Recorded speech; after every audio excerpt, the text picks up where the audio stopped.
Halo Min, aku Ayu dari Tebet. Aku mau cerita tentang pengalaman horor yang baru aku alamin beberapa bulan yang lalu. Malam itu sekitar akhir bulan Agustus, aku pulang dari tempat kerja sekitar jam 12 malam ke kosan aku.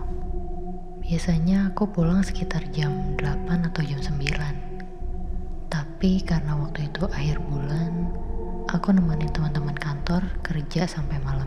Biasa, closingan akhir bulan pasti pada lembur. Singkat cerita, karena angkot jam segitu udah gak ada, aku biasa nebeng pulang sama Maya, teman sekantor aku yang searah pulang. Oh iya, kosan aku ada di dalam gang. Jadi supaya gak bikin repot, aku minta diantarin sama Maya sampai depan jalanan gang aja. Setelah turun dari motor dan pamit ke Maya, aku jalan kaki menuju kosan. Sama seperti malam-malam lainnya, jalanan ini sepi dan jarang dilewatin oleh motor. Kalaupun ada, ya biasanya cuman warga sekitar aja. Ketika aku jalan kaki, awalnya semua terasa biasa aja. Sampai tiba-tiba aku ngerasa ada sesuatu yang aneh. Kayak ada suara nafas gitu. Atau persisnya mirip suara nafas orang yang habis lari.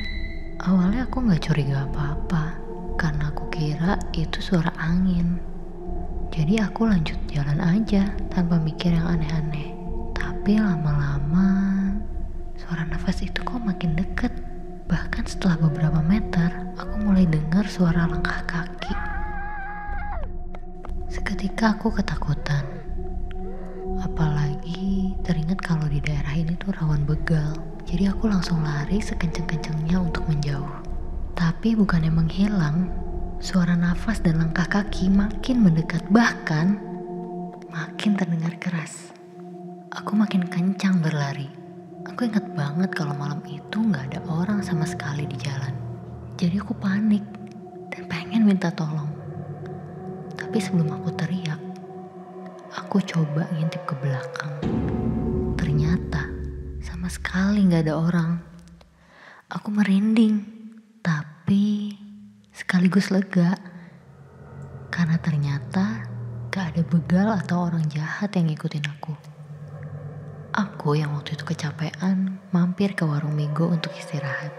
Di situ aku ketemu Mas Amin, penjaga warkop yang udah kenal sama aku. Mas Amin heran ngeliat aku keringetan. "Yuk, kenapa?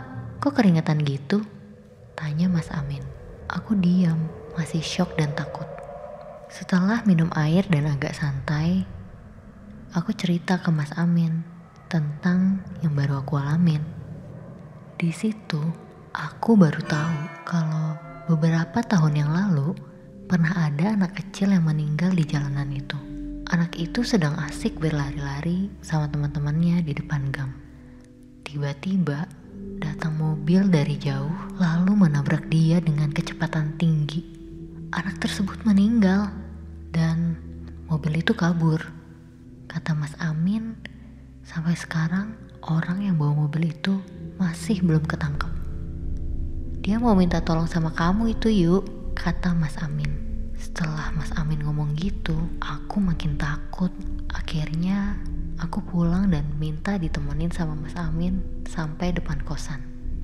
Sejak malam itu, aku gak pernah berani jalan kaki lewat gang itu. Kami ada di sekitar kamu.